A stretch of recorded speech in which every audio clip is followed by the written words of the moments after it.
All right. So happy Tuesday, my friend. Where in the world are you? Happy Tuesday. I'm in Ojai, California. Nice. Yeah, in my geodesic dome and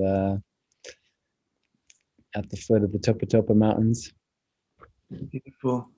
Do Yeah. you do you find that being inside of a geodesic dome affects your consciousness differently than being inside of a house with lots of boxes and right angles? Yeah, I do. I really feel well, there's a lot of space in here, which is just nice. And the dome allows us to have these like circus rings hanging from the roof that a lake can swing off and we can stretch on. That's awesome. Um, yeah, and the whole thing's kind of sacred geometry. I'll just flip this up for a minute. Yeah, So you do.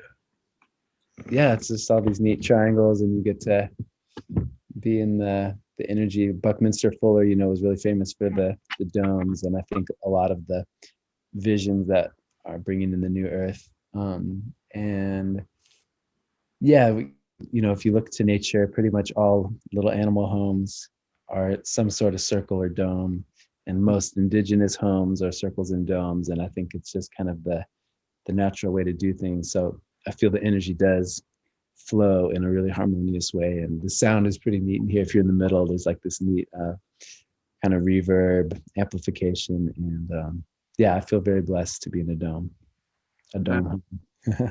that's awesome. Yeah, man. One time when I was driving back from Florida to Pennsylvania, I stopped at this place called Hostel in the Forest. Have you ever heard of it? No. The joke I always make is, believe it or not, it's a hostel in the forest. Uh, but they've got all these cool tree houses that you can stay in for like $30 a night, and they also have a massive wooden geodesic dome, which is the library, and it was built, I think, in the 70s, and it's like perfectly geometrically accurate. And when I went there, it was pretty freaking cold. So I rented a regular treehouse room, but this treehouse didn't even have basic insulation. It was pretty much just like mosquito nets.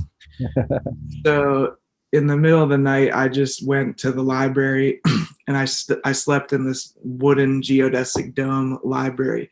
And I swear it was like a DMT activation sleeping in there because it Wow. was such a profound, energetic vortex or something.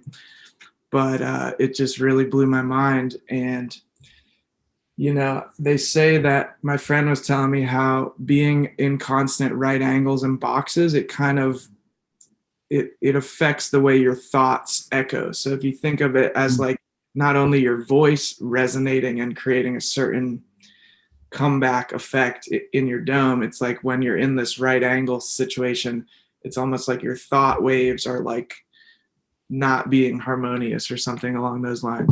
Wow. Something interesting to think about. Yeah. I was gonna bring a peace stick in for a talking stick. And Yeah, I got one too. yeah, so yeah, for everyone tuning in with us, Kevin and I both love peace sticks, and I know we've spent time at the Ojai Foundation together in the way of counsel and just the practice of using a talking piece to really drop into the heart, share from your heart, and also to create a safe space to share.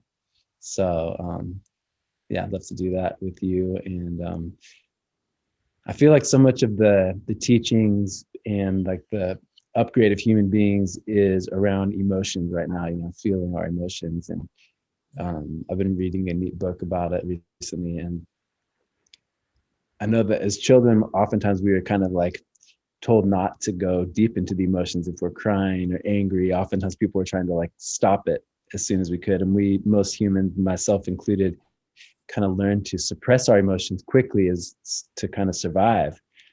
And the way of the talking stick and counsel has just been this almost like this other world, that can get created where everything can be safe, and we could go into a deeper emotion like anger and fear and speak it in a way that's just about our experience and so that other person can feel safe to hear it rather than, projecting the anger or the blame at someone, to just go into, wow, this is what's happening in my body and my mind, and this is the experience. And I feel like it's such a powerful alternative, because it really allows for like human beings to experience each other in a more full way, because we all experience the emotions, and then to feel like, wow, I was able to actually share what I was feeling and this person could receive it, and we know that we have that in our relationship.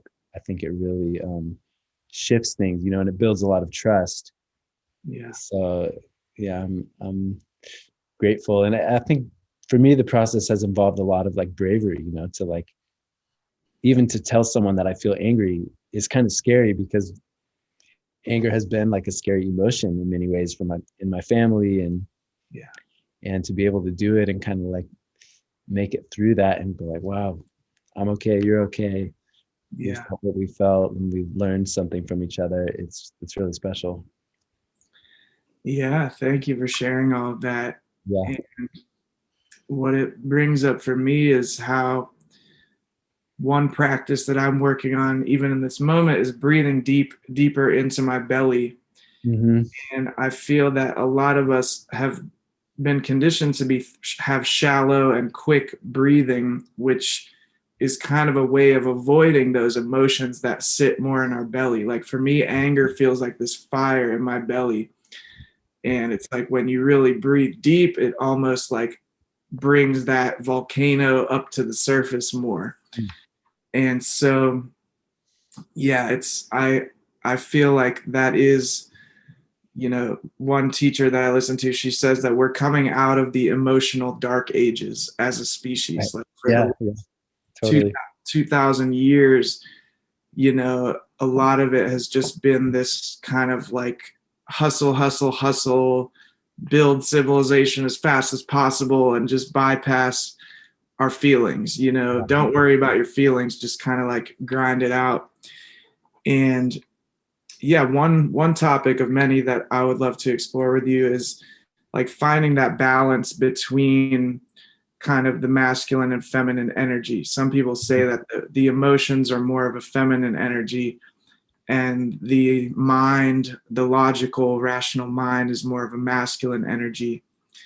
And so I feel it's definitely an exploration for me and a lot of people these days to find that balance between not being totally overwhelmed by our emotions or like a slave to our emotions, but having that good balance of kind of mental energy and emotional energy. Yeah. Is there anything that brings up for you? I was just thinking, I recently just did like a one-on-one and a guided healing ceremony in nature, for a friend, and he really wanted to focus on connecting with his inner masculine. So we did a lot of work and talking and sharing, and I feel like, as the masculine, I feel like the masculine is very, anger is a powerful emotion for the masculine. And when I often refer to the early days of human beings, caveman style, and it's like, you know, anger is a very powerful protective energy, and energy to change things and get out of danger, whether you're protecting yourself or your family or your children or whatever it is. It's an energy to act, with a lot of power. And I think in most of the social settings that we are in these days, it can be very unsafe. Um, and to kind of take a step back and really reintegrate that energy and accept that emotional part of ourselves as masculine, but then bring like a deeper wisdom and healing around it, so that it is safe for ourselves and for others. And at the same time, we can express, like, as a father, there's like certain things that are really, really valuable and important to me. And that when I see those threatened, it does bring up that energy. And to be able to like be real about that, and also find a peaceful solution that brings more safety to everyone involved, um, feels really good. And yes, and I have the big lion here, and I like lions a lot, and been connecting a lot with the Lyran energy, the planet of Lyra. And I was just listening to a channeling, and they were saying how the lion beings are like kind of masters of safety, you know. And I sometimes, when I look at this lion up here, I feel this energy of like peace and almost this unconditional love that can exist because there's like the strength and power and the wisdom to create enough safety that you don't really need to be afraid as much. You know, you can sit in your heart and act from your heart. And I think that that's a really great place for the masculine to be.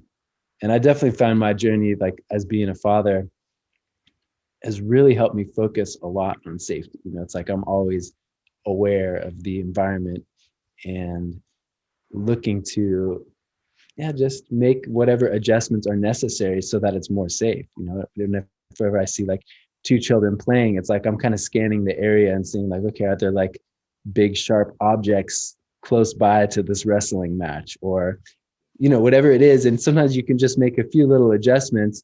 Okay, kids, let's just put a pillow on this and like go over here a bit. And wrestling's awesome, but like no poking in the eyes, you know, a couple of little adjustments so they can like get that cub energy going, but they can ultimately be safe as they do it. Yeah. Yeah. Which I mean, I think applies to all of us. It's like we can tap into those deeper animal instincts um, and do it in a safe way. Yeah. Mhm. Thank you for sharing that. Yeah. Yeah, I feel like some people tend to boil masculinity down to being a protector and being a provider. Uh-huh.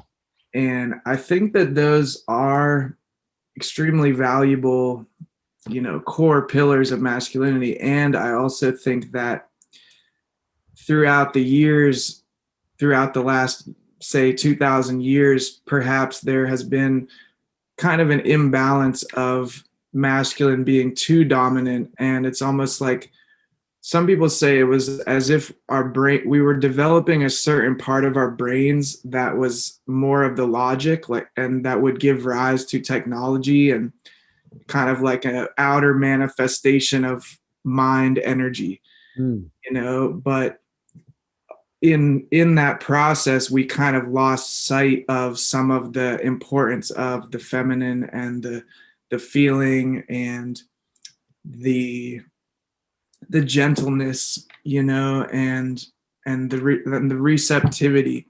So Mhm. to me, I feel like the key is to not deny any of these healthy values, whether they're considered masculine or feminine, but to just find a harmonious integration and balance between them. And I think, some guys or, people that were raised in masculinity, they were taught to totally shut down their feelings. And that causes us to kind of be stuck in our minds and not be able to feel as much of our emotions, whether it's anger or sadness or whatever. And Mhm. so I really think, a balance is what we're all seeking. And I really think Peace Sticks is a beautiful way to integrate both brain hemispheres Mm. and integrate, mind and body together. And yeah, have you found working with people that they've shared that it helps them to kind of balance their masculine and feminine? Yeah, I think it does because the practice, you know, is equally giving and receiving always. So Yeah. there's kind of no way around it. And pretty much every our energetic tendencies come into play instantly. You know, it's like someone who has a lot of maybe like masculine energy and not as much care or awareness. Right away you'll see like, okay, they're throwing the stick a little harder than they need to, and it's flying at the person's head, and the other person's kind of going like this, you know. And or someone who's like maybe afraid to put their energy into the world, they're throwing it so soft that it's not making it to the other person. And so right away it starts kind of requiring these energetic adjustments just to get it to work. And Yeah, there's a couple other neat things that I noticed, especially like when teaching people who are new to it. One is to raise our awareness into our relationship to the other person. You know, how close are we to this person? Who is this person? What are their like kind of natural abilities? And also, where are there openings in every moment? You know, because every time I go to throw it, essentially I'm tuning in and reading your field, and I'm noticing where your stick is at. And so the opening is the opposite of where your stick is. So if you have your stick in your left hand, you're open on your right side. And if I'm able to throw it into that spot, it gives you equal opening to throw your stick. Whereas if I try to throw my stick in where you've got yours, there's a good chance they're going to hit, or it really limits your options and you've got to kind of work to get around it. And that's one of the first things that I almost always see and tell people, and it really opens the game. It makes it so much easier. Um, and so I think that, you know, going back to the balance of masculine and feminine, we almost become easier to engage with anyone when we have both of those parts of ourselves activated and active in our relationship, because we're able to receive that person, you know, and we're able to hear what they say and really take it in. Then we're able to like give in a way that's connected to what they gave. And then Yeah. it starts to feel real, where it's like, if it's just one person just giving, but they're not getting it, it's not as in context and it's not as harmonious. Or if you have someone who's not afraid to give their part, it's hard for us to kind of know and feel their energy. And so, yeah, really, it's beautiful, you know, when it comes into play. And sometimes all we need is like an opportunity and permission. You know, some people just need someone to say, hey, it's okay if you throw that stick harder to me. You know, I actually want you to throw it harder, because it'll get to me and I can receive your energy and I'm ready for you, and you know, I feel safe. Or it's okay, you don't have to try quite so hard, you can just throw it a little softer, like I'm right here, and that'll help me feel safer to play with you. And Yeah. yeah. Nice. Yeah, I feel that in conjunction with what you were saying, I feel like a lot of adults have forgotten how to play, and they've gotten like overly serious, and they've kind of disconnected from their bodies and their feelings, because it's almost like in order to make it in our society, you have to shut down your feelings and your body to some degree. Like to work in a cubicle for, 40 hours a week, Right. you have to basically shut down part of your soul in general. I mean, unless you really love that, I feel that most people have to shut themselves down to a degree in order to go along with the program, to pay the bills, to be a cog in the machine of mainstream strange dream. And I really think that a simple practice of playing pea sticks or some other game that gets people into their body and activating different neural networks that aren't those patterns of linear thinking that they're usually in, it's very liberating. And when I play pea sticks with people, it's remarkable how fast people start smiling, start laughing. Like even the most kind of uptight, serious people, it's so beautiful to see them start smiling and laughing as they're just throwing these sticks back and forth. Yeah. And I just think it's a beautiful game that I want to see more people playing, and I'm really thankful for you for continuing to, be an emissary for it out into the world. And Mm. uh, for anyone watching this, just that's tuning in for the moment, like where could they learn more about Peace Sticks if they were just tuning in for a few minutes? Yeah, we've got some videos on YouTube. If you just put in Peace Sticks, or our Instagram is World Peace Tribe. Our website, you can get there by Peace Sticks or World Peace Tribe. And yeah, and ultimately, you know, either find someone to play. You can make your own sticks, which is one of the cool things, or order some sticks. Or if you happen to have a friend that you know that's played, it is it can be really nice to play with someone who's already played before, Mhm. because I feel like each time we play with someone, we learn something new. And then when we go to play with someone new who hasn't played before, in a sense, we're almost like giving them a transmission of the energy. And I mean, that being said, any two people on the planet could easily pick up sticks and start going. But if you do have the chance to play with someone who's got some experience or done a teacher training, that's like an extra special opportunity to drop into it. And Yeah. yeah, I was thinking about when you were saying, people who may have not played for a while, for many years. I was thinking about this experience I had at, I was hired to do a corporate team building for 2 days at Texas Capital Bank. And it was probably kind of the furthest gap in worlds that I've traveled with this practice. And that was at the time when I had like dreadlocks and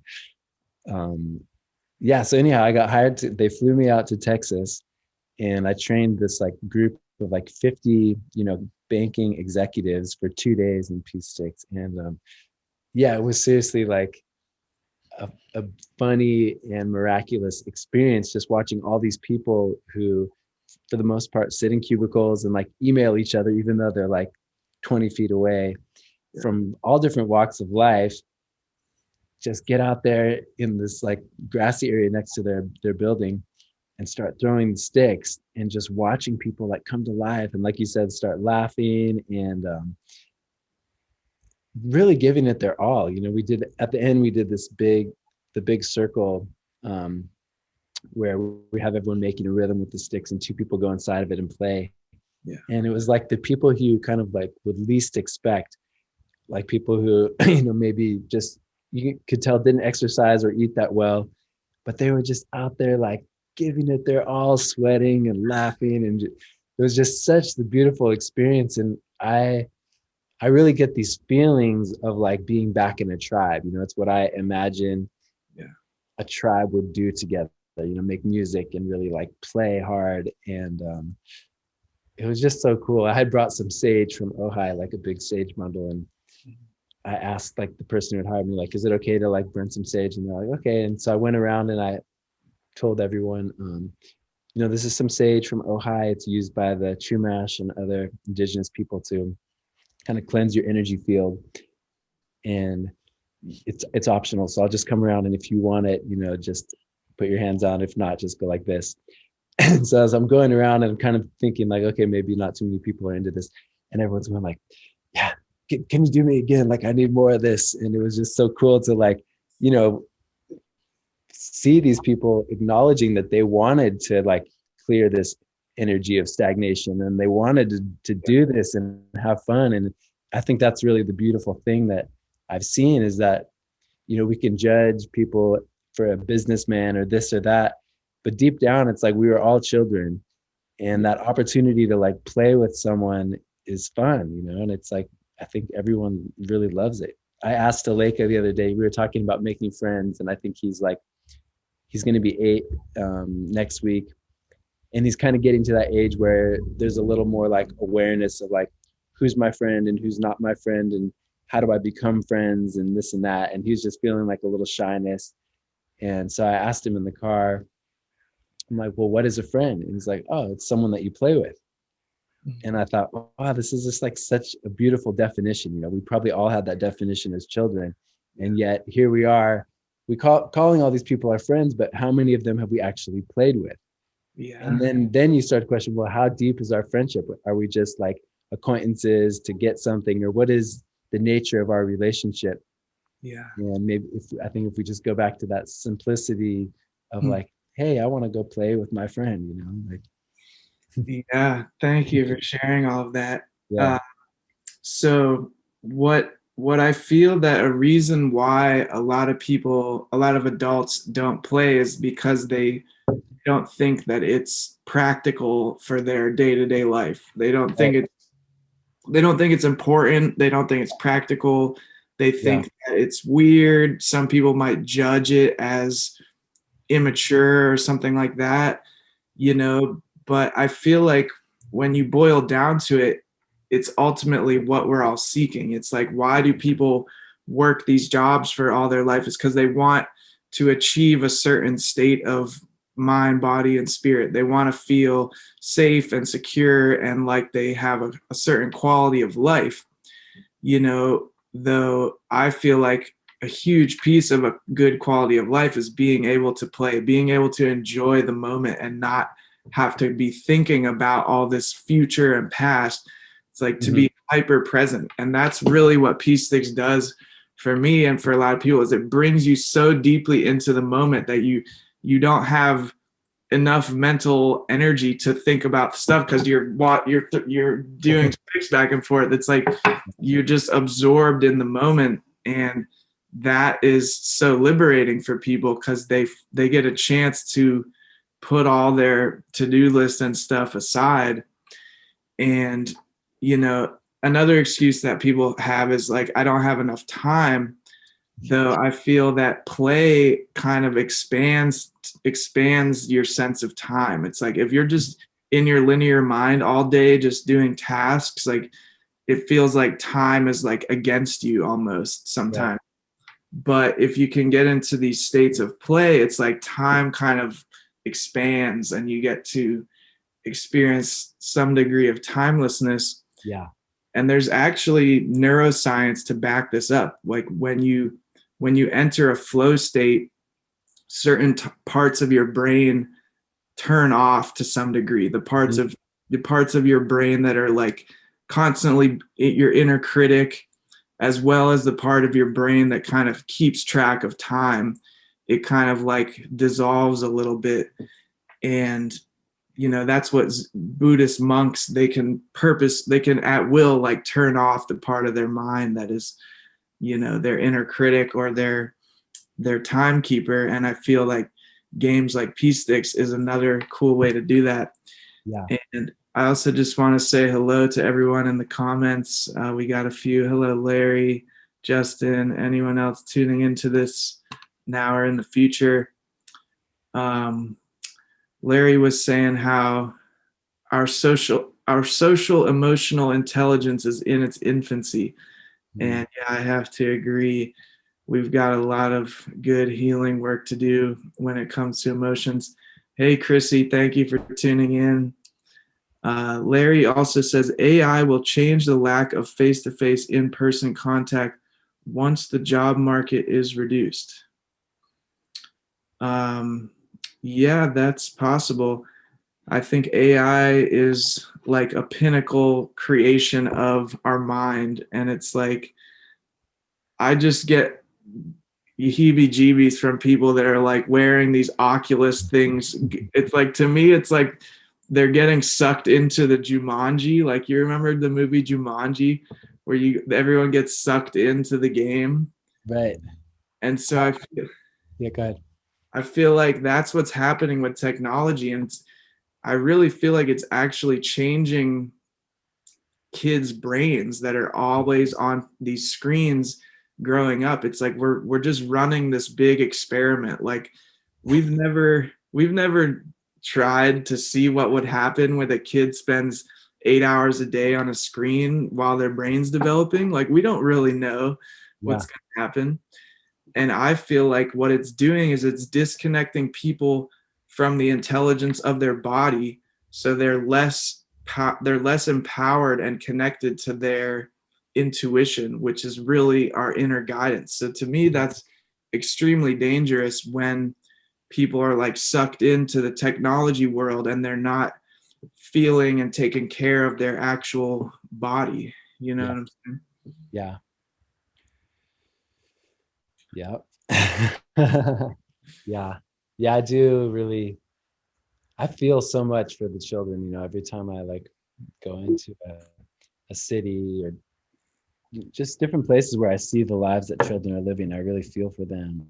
And I do see Peace Sticks as like a powerful antidote to that, because it is like, it's such a real thing. I really feel like in some ways it's like ninja training. Like it really does hone your skill of your body and your coordination to a really high level really quickly, to where even a short play of that changes your whole state of being.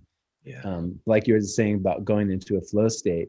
And yeah, I've done fair amount of research on flow state also.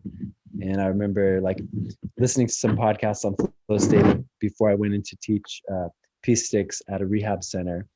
And after playing, we always sit in a circle and pass a talking stick. And I had a few people share that playing peace sticks was like the first time in a long time that they had stopped thinking about their problems, that they had like this moment of just liberation from their anxiety and their inner critic. And what a beautiful expression. And I think that's part of our human beings really coming into our full potential, is being fully alive now and experiencing ourselves in that fully alive state. Because I've watched my body and a lot of people's bodies do completely miraculous things in the flow state. And once we start realizing like, okay, we can go into flow state by choice, and there's certain things that help us go into it. And when we're in it, it's like source energy is able to just come through us in this miraculous way. That in many ways I see this like perfection, and I was talking about this a little bit earlier today, that like when you go into nature and you see like flowers and you see every little flower is so perfect, and then you see like trees and you just see the animals and you're like, wow, all these things are made. And you watch like a squirrel function in a tree, like there's no doubt going on, this thing is like flying on these little tiny branches and just like so alive and so functional. And I think that we are also, as human beings, we just need to like give ourselves those opportunity to come into those same states of presence. And I think the more that we do it, the more that we kind of acknowledge, wow, this is what I'm capable of, this is a gift.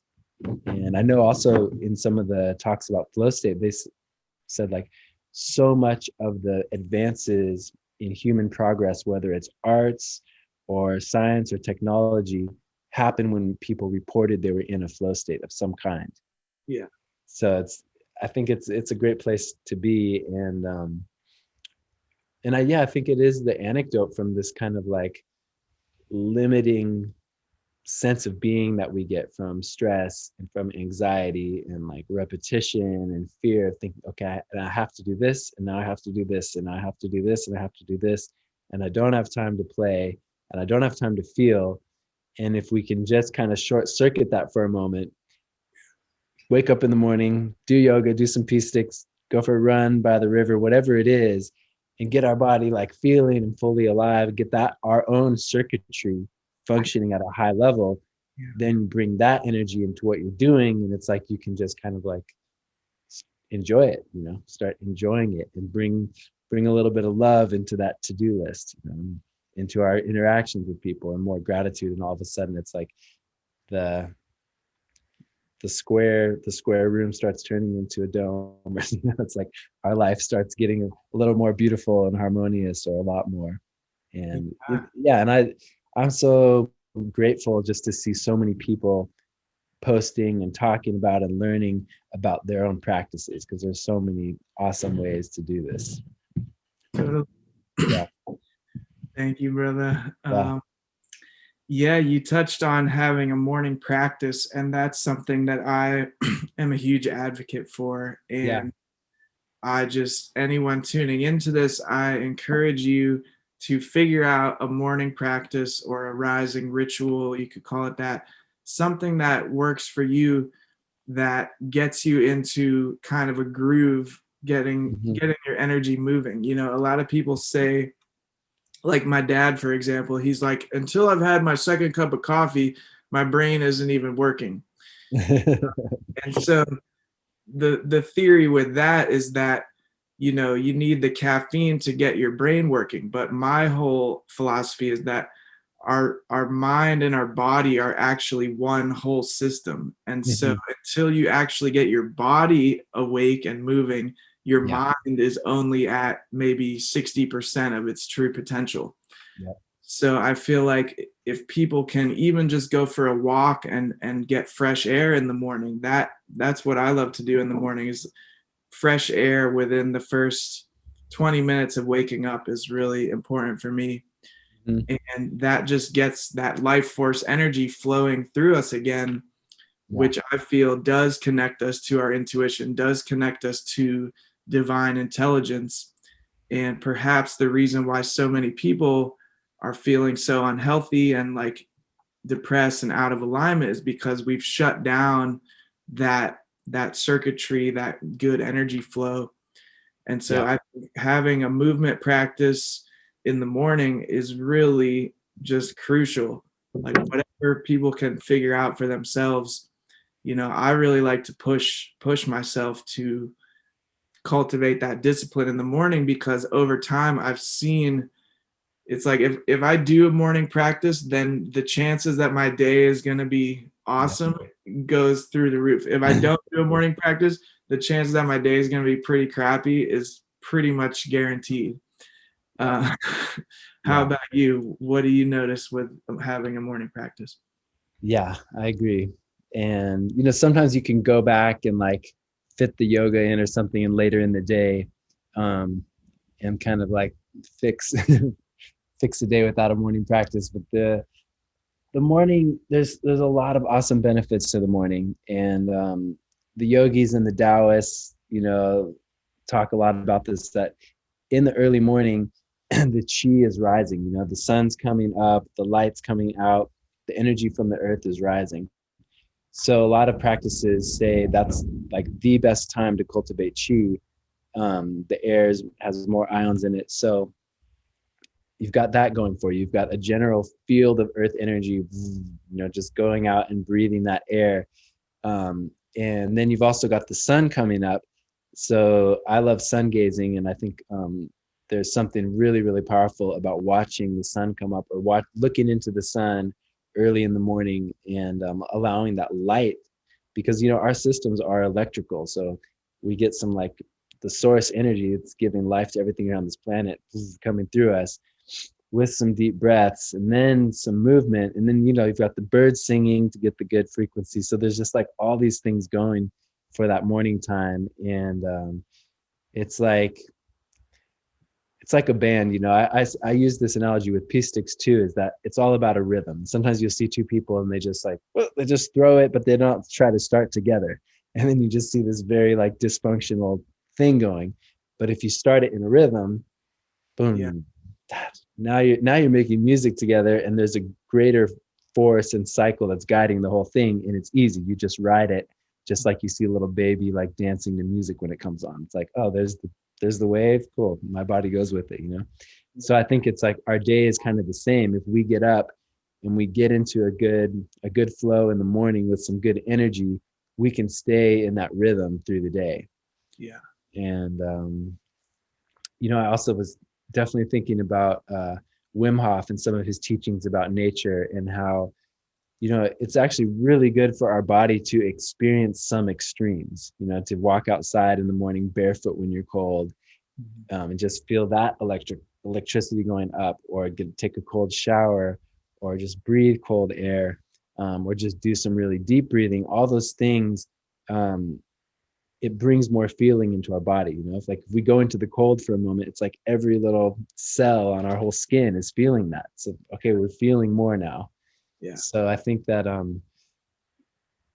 yeah, it's pretty cookie cutter, cut and dry in some ways. You think of like, okay, waking up in a square room, turning on a square TV, like making some instant coffee from a box, sitting by your like heater and just chilling there for a while, and then getting into your car and driving. And it's like the whole thing was this very insulated, separated experience, where like the opposite of that is like wake up and first thing you go out in the morning barefoot and you like pee on a tree and like around, do some feel some chi, and yeah. you know whatever it is to like wake you up. And literally I think that's probably one of the biggest keys to us waking up, to human beings waking up, is just like go get a dose of that chi one way or another when you first wake up. Yeah. And this flows into something else that I wanted to talk about with you, which is the concept of discipline, and how that fits into your life. And For me, discipline is a practice of delayed gratification and to knowing that you get out what you put in pretty much. So it's like if you're doing strength training, if you don't really like flex the muscle to the point where it tears the fiber in a healthy way, then you don't actually build muscle. So it is kind of true, the whole no pain, no gain. It doesn't have to be painful, but it's kind of just that intensity. And I feel like so many people have been domesticated in such a way that they've been conditioned to shy away from the slightest discomfort. When it's Yeah. cold, I used to live in Florida and it would be 49 degrees and people are like, oh my god, it's freezing out here. And meanwhile, when I live in Pittsburgh, it regularly gets down below 10 degrees in the winter, at least.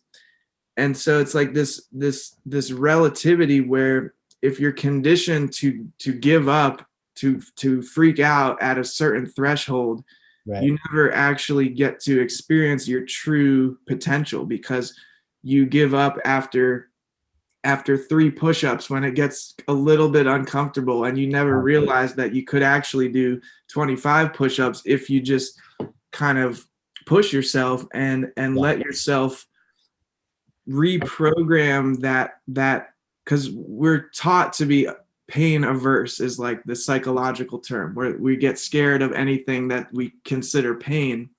But if you can expand your story of what pain is and just maybe think of it as intense sensation. Yeah.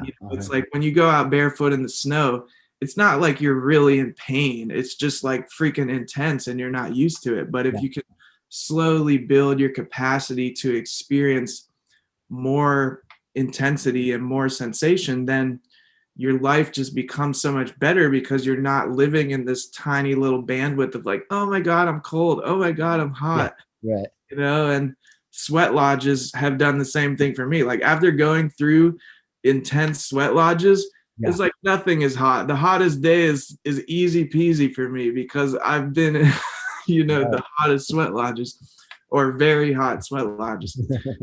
So anywho, I'd be curious to hear your thoughts on discipline and kind of pushing through our limits. Mm.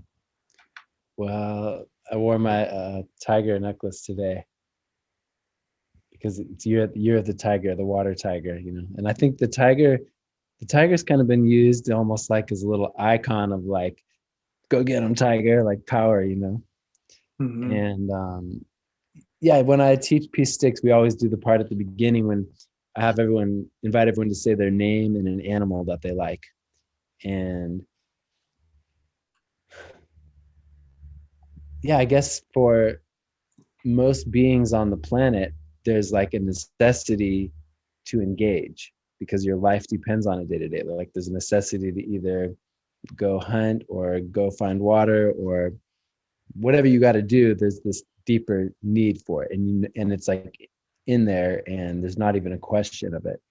And as humans, we get so much kind of given to us in an easy way that we do have this option of how deeply we want to engage. Um, and yeah, I really liked what you said about the just reframing things as intensity. And actually, I think as we start to do that, we actually love the intensity. Like I look forward to, being towards the end of my shower and turning on the cold and just feeling it, because I know I'm going to feel more than I've felt the whole day probably at that moment. And yeah, I feel like as we kind of like expand the capacity of our body, um, in a sense, it almost becomes nice to seek those things. Mm-hmm. And yeah, discipline. I feel like discipline, it's got some charge on it for me, definitely like disciplinary, juvenile disciplinary systems, and your people disciplining people in weird ways and all this stuff. So it's like I probably have my own aversion to discipline. Yeah. But I think like, just visioning, just basically like learning something and choosing to do it is really, really powerful. And I feel like if human beings make those couple basic choices, like I choose to learn continually. I want to keep learning about how to live better. And when I learn those things, then I choose to do it.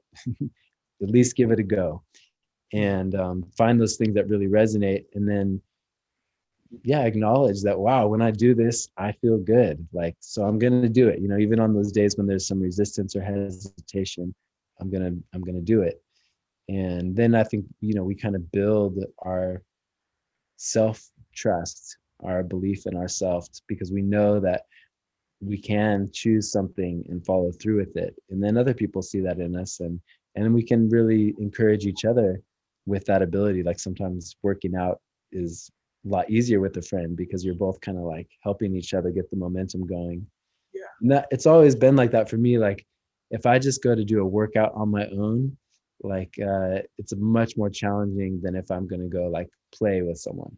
Like Mhm. if someone tells me to go run in the park for half an hour, for me that's like, I don't know, I don't get too excited about it. But I like went and played soccer the other day, and because I'm like playing and chasing this ball and passing it with someone, I don't even think about the exercise. I just am Yeah. enjoying the play.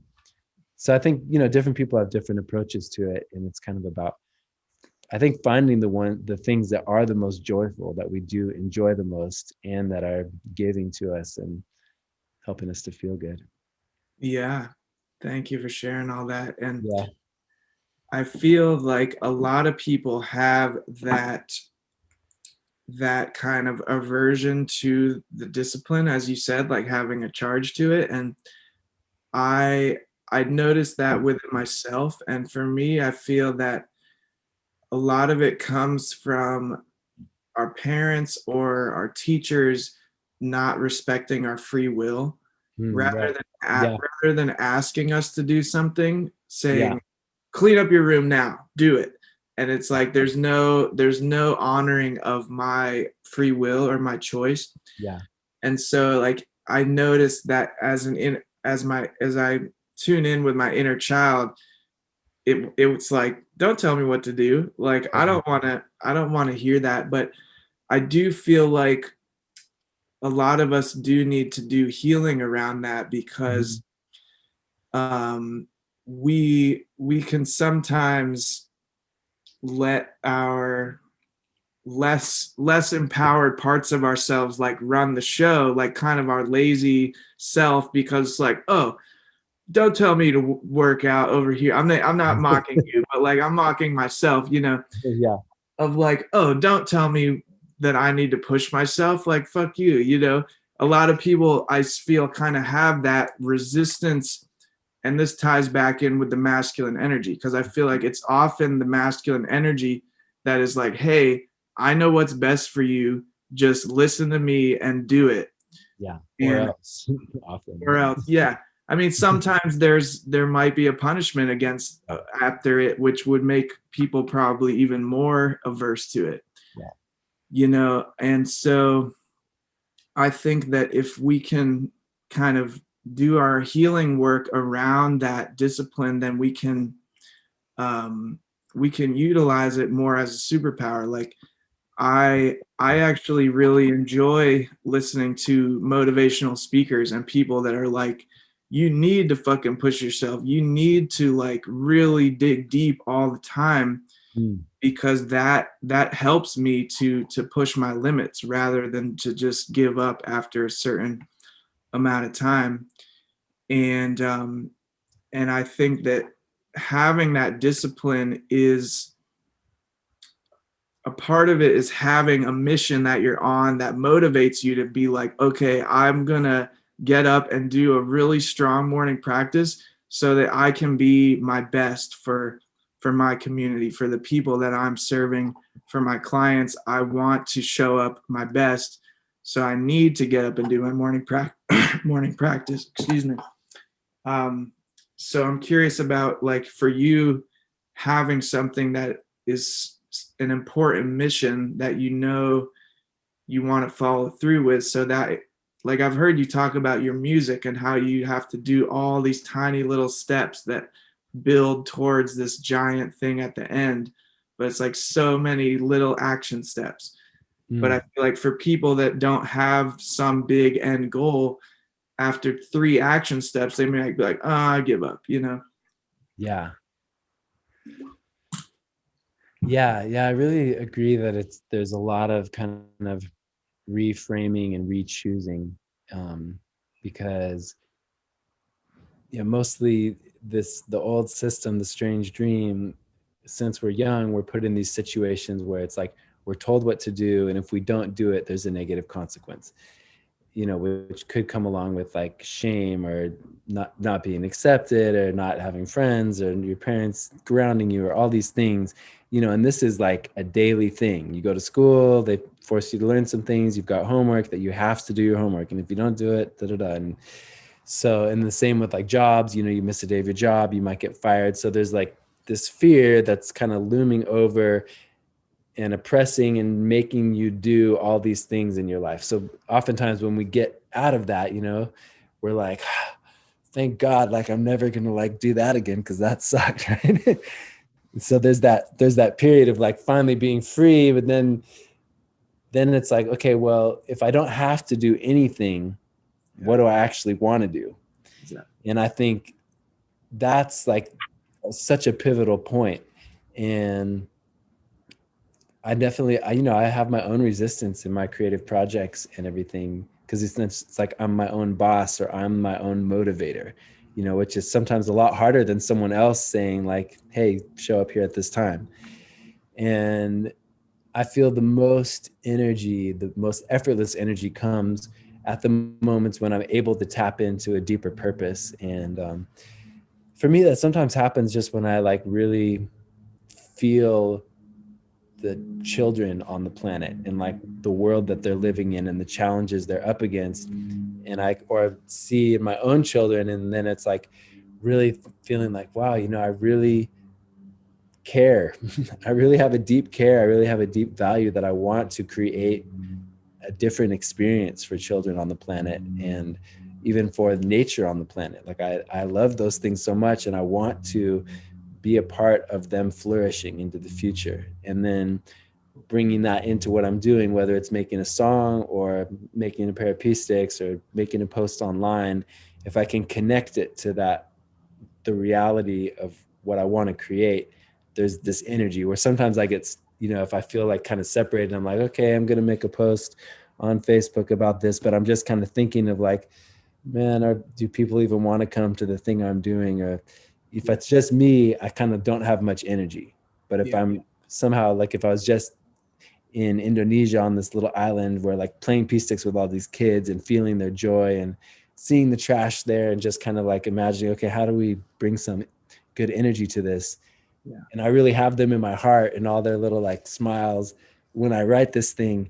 It's easy, and I can feel it. So, and I feel like, that's the ideal workplace on our planet, is when every single person is doing something because they really care about it, and that's their motivation. And as that becomes more common, that people are doing things because it's the thing they care the most about, or that they love doing the most, I think we're just going to start seeing like more and more beauty everywhere. Yeah, absolutely. When you feel like your contribution actually matters and actually makes a difference and is actually appreciated, sometimes that the same thing will happen for me. I'll feel like, oh, I put out all this energy, I put out all this stuff, like, does anyone even care? Right. But then somebody will just send me like a really heartfelt thank you message or something. And I'll just be like, all right, I'm going to keep doing this. Like, hopefully it will at least benefit one person. That's what my friend Lila June, who really inspires me and a lot of people. She's a Dene activist and poet and writer. She always says before she does anything, she basically just prays that like this will benefit one person. That's the goal. And anything above and beyond that is kind of like a bonus prize, you know.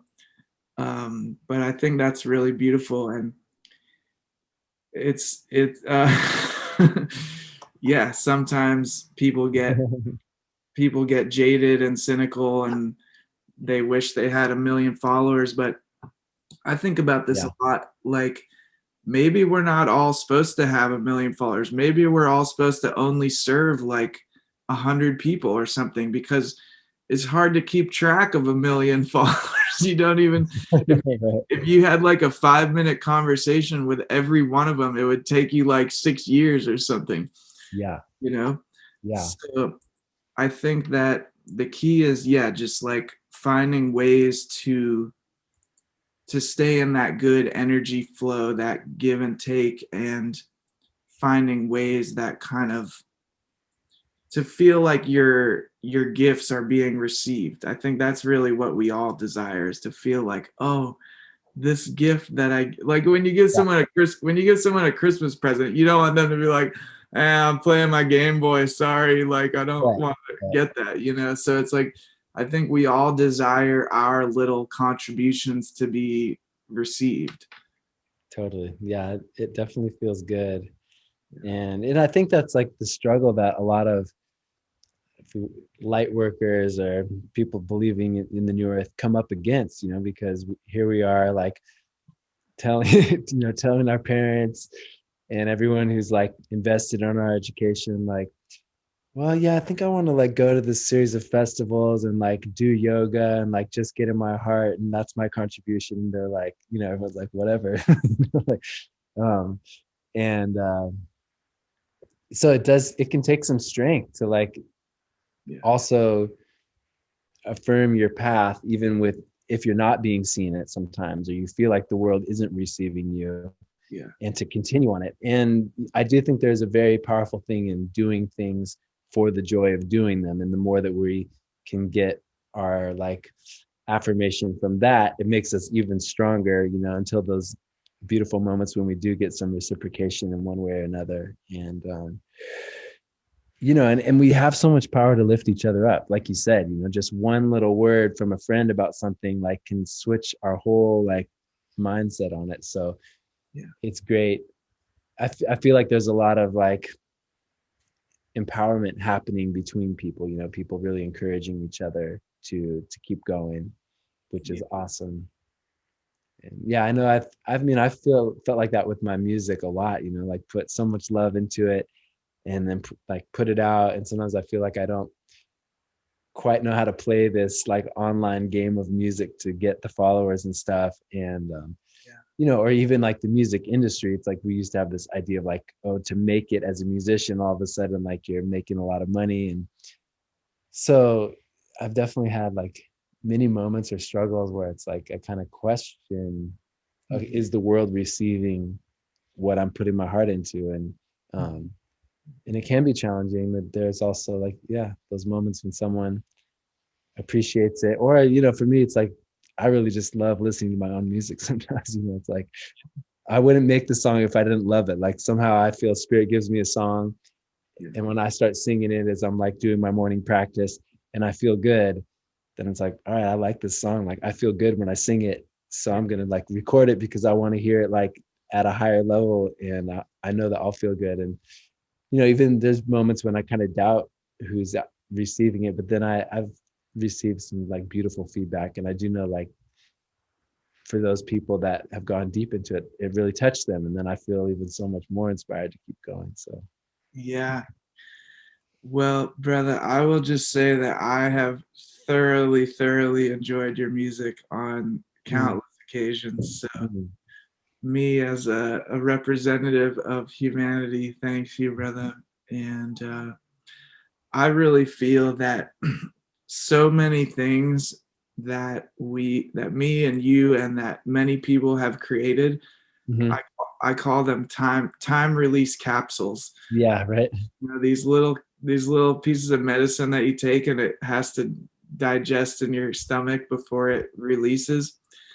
I really feel that, every single day more and more people are waking up and tapping into their superpowers, and it's it's like there's all these little gems, that are just waiting to be like dispersed into the greater field of people.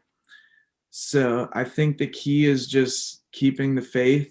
There's that, I don't quote the Bible very much, but I think there's one that's like walk by faith Mustard and seed, not, right? what do you say? Sorry. Uh, There's the quote of the mustard seed. oh, no, no. Well, I was gonna, yeah, that's a good quote too, but the general one is just walk by faith and not by sight. And so Mm.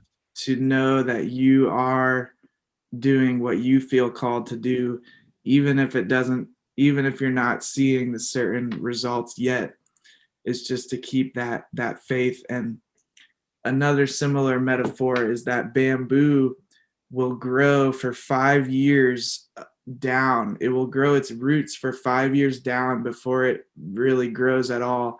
And then in 1 year, on the Oh, 6th year, it'll grow like 15 feet or something. oh, wow. And it's just spent all this time growing its roots, and then it's just like ready to go. And so I feel like, yeah, like if you're when your music eventually does reach a larger audience, it's not like you only have one song for them to listen to. It's like you've got this beautiful discography for them to like chomp into.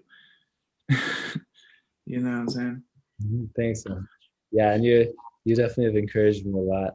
I just found this one. This is my a tiger piece stick that I painted in Nicaragua a couple years ago. I just found it for Year of the Tiger. That's dope. Yeah. Um, yeah, when you started the bamboo analogy, I was also thinking of like the mushrooms. You know how they build this like mycelial network of roots that's like everywhere in the soil, and it's just once in a while that they pop up a fruiting body, but really they're like the connective force through the whole thing. And it's like roots reggae, and Yeah. yeah, and I think it does go back to the idea of like our state of being and our frequency, and that deeper kind of like peace or presence or happiness is more about the moment, and the moment is the breath and the body. And so even if we don't have a million followers, like if we got up that morning and did some good yoga, there's a pretty good chance we're going to feel happy and at peace with ourselves in this now, because we're alive. We had some good food and we're breathing good air, and we made that choice to give you know some good energy to our bodies. And I think that the happiness that comes with like thinking that we attained something in the material world isn't very deep. you know it's not that deep of a happiness. It's kind of fragile. It might last for a moment or two, Yeah. but the happiness that can exist through the whole body when we've like done a lot of yoga or peace sticks or a run or you climbed a mountain, that's like it's so real. It's like a whole body happiness that isn't really dependent on any like outer thought. It's just how you are. And that's something that we can all attain, pretty anytime we choose to. And I think that is a powerful mindset shift, because I think a lot of the driving force of like the linear way of thinking is like, oh, I'm going to keep doing this and this and this till I get this, and then I'm happy, Yeah. rather than being like, oh, I'm going to be happy every single day. And the way that I do it is by like breathing some good air and moving, and and just giving some good energy in the way that we treat people, which is like always, it's so easily available, and it's such a huge success. And those are the ripples that we don't always know how far those go. Yeah. Just giving someone a nice hug or a big smile along the way could be way more important than like all the other stuff we did that we thought was important. Totally. Yeah. I think that's definitely an important reframe of this concept, because the old paradigm is that change only happens on a very material, okay, I did this thing and it materially reached this many people or whatever. Yeah. But if you're coming from more of a quantum field perspective, it's like the butterfly effect. The butterfly flaps its wings, and on the other Yeah. side of the world, it creates a hurricane or whatever. And Right. so I think the key is really being in touch with our own internal guidance system, and Hmm. whatever our higher guidance or internal guidance, however people want to frame it, just being like, okay, what is my goal for today? What is my how can I live my day in a good way, being in service to my community, taking care of myself, and like from that framework, just trusting that the magic will happen, and not Yes. being too stressed out about it. Yeah. Yeah. Mhm. You want to freestyle for a few minutes? Oh yeah, dude. Let's freestyle. Should And did you we? I also want might to be able to put a flute? beat on. Well, yeah, Or either one of us could put on a beat. If you want to choose a beat, you totally could. I love freestyling to your Watch Me beat, which I like put on loop on YouTube. But if you have another one, I'm down with that because I always freestyle to the Watch Me beat. Yeah, that beat is freaking magical. Just to give you another piece of feedback, because this is part of the funny thing with I almost feel like spirit will purposely hide the effect that I'm having in order to like keep me on course in a way. Like um at least that's a story that I play in my head. I'm like, okay, I'm just going to trust that like people are receiving my stuff even if I don't get any feedback, because there will be these times when it's like so clear to me that like spirit is like, you're doing exactly what you need to be doing, just like chill the fuck out. But one of those moments that I'll share with you is that I put on the Watch Me freestyle beat for two of my friends, and I got like this thing where you can use the mic and it hooks up to the amp and whatever. And one of my friends like got in the groove and started freestyling for like the first time in forever, and she was just like so happy about it. And it was to the beat that you and your crew created, and she was just like so grateful and excited, and it was beautiful. That's awesome. Yeah. Thanks for sharing that. Yeah. Um, let's do it. Yeah, let's do Watch Me. The Watch Me beat. Watch Me freestyle. You want me to play it then? Sure. Okay. Yeah, and maybe I'll just share a few words about freestyle. I feel like freestyle is a really neat flow state, and something my brother and I did since we were like little kids, and just to kind of like get in it and ride it, without knowing what's coming, and you're just like, okay, trusting that it's gonna keep coming, and it's a fun way to learn. I feel like sometimes when I go into a flow state, whether I'm playing P sticks or surfing or freestyling, that I can kind of go into this inner observer state where I just kind of watch Mm-hmm. this unfold. And oftentimes that'll happen when I freestyle, is that I'm freestyling and channeling or putting together the words to the beat. And at the same time, I'm learning from what I'm saying because I don't know what I was going to say. So I learned something from it. It's cool. Yeah, it's super cool. I'm gonna invisibly beatbox, that way we can just hear your. Yeah.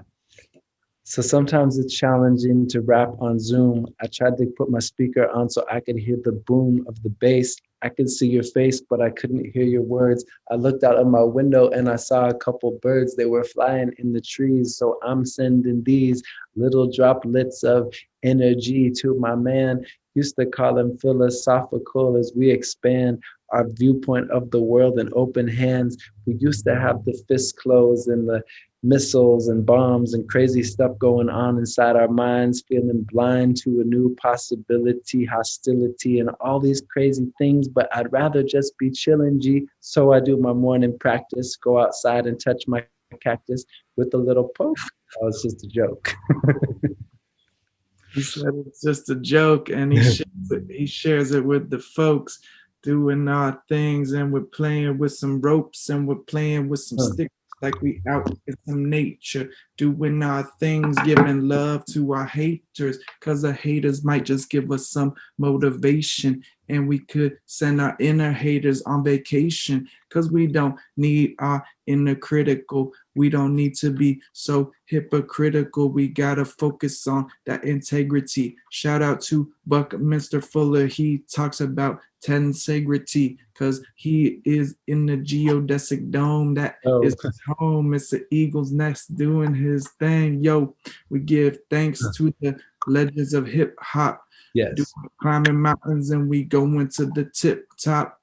Put our tiny herbs inside of a ziplock. Stuck Yes. in traffic like we inside of a gridlock. Mhm. Yo, I'm talking about some hemp hearts. Gonna put them in my smoothie. Gonna make some nice farts. Yeah, if I eat some superfoods, then I got some super farts. Yeah.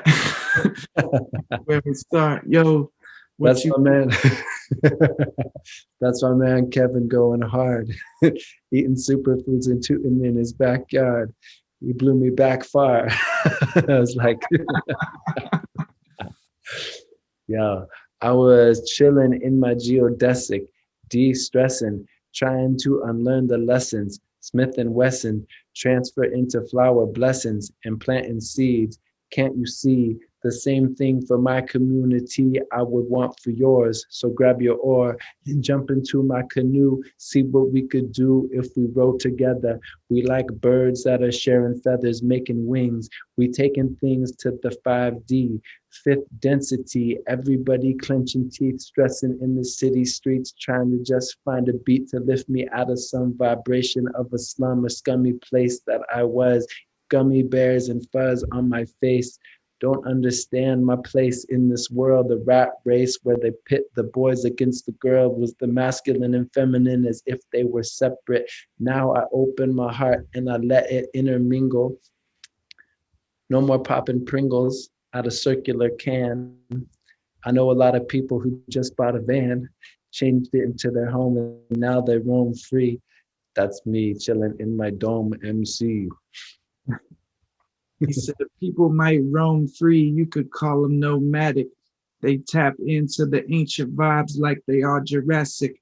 Coming through with Jurassic Park. Yeah, I used to be afraid of the dark, but now I know that every single dark avenue has a gem for me. I go down into the deepest section of the sea, and I come out with the pearl inside of my hands, and all going down to the depths. I had to go through so much pressure. I had to feel like a giant stressor was inside of me and pressing down on me like a burden coming through. Now I can fly like a bird, and because I'm flying up out of the ocean like a dolphin. I'm spinning in backwards motion. I'm seeing this reflection of my lights with my eyes closed. It looks like the Olympic symbol. I'm coming through, reminding you that things can be powerful but small like a symbol, and we clash like a cymbal because we're playing drums with our thumbs, playing drums with our sticks, playing drums while we sit around the fire and we bring the vibrations higher. Yeah, I got the dove, the peace sign coming through on my mind. I gotta give thanks for my homie Shine and all of the sticks that Hey, he's that all of the sticks that he's painted with his tribe coming through, and we're raising up the vibe. Yo, keep a grooving. We've been going for almost 90 minutos. Don't have to eat no kudos because we don't want the high fructose. Yo, you got a blue nose.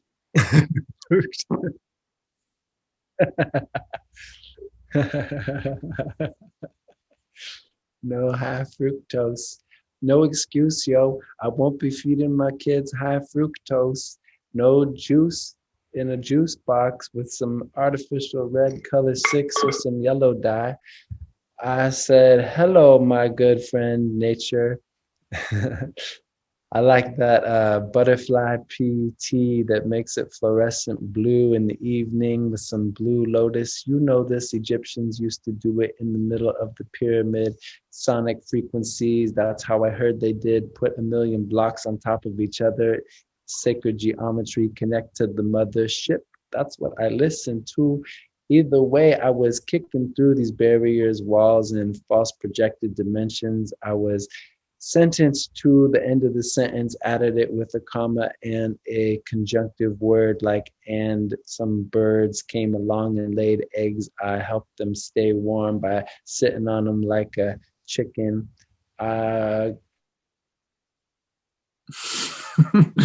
This happened last time. Shine brought so many high vibes. He froze the screen. So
but that was amazing, brother.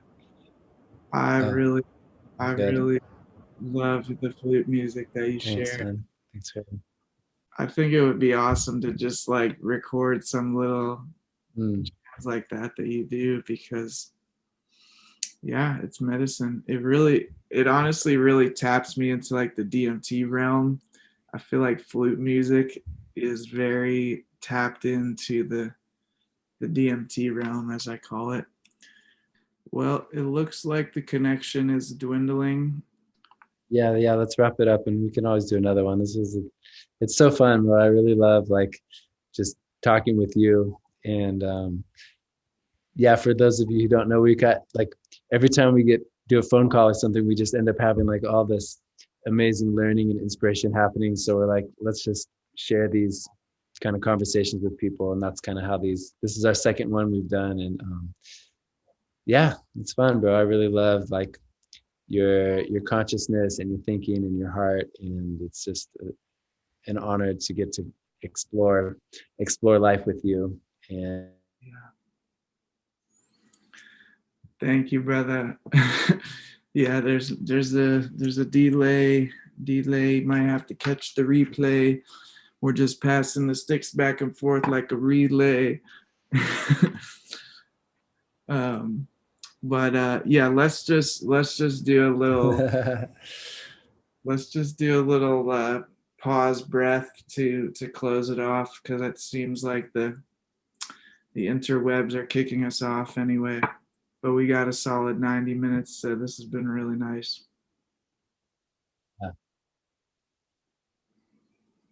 cool. Yeah, and I would love to say, thanks so much everyone tuning in, and yeah, I know that we are all doing this together, and just want you to know that I'm here to support and grow community and tribe and these projects, and just inspire each other to live more and more awake and alive and in our bliss. And yeah, super grateful to you, Kevin. Yes, yes, Oh, likewise. yeah. Yeah, thank you everyone for tuning in. Feel free to, message or friend request or whatever, drop a comment or a question if this brought up anything for you. and happy Tuesday. Oh, blessings. Peace, everyone.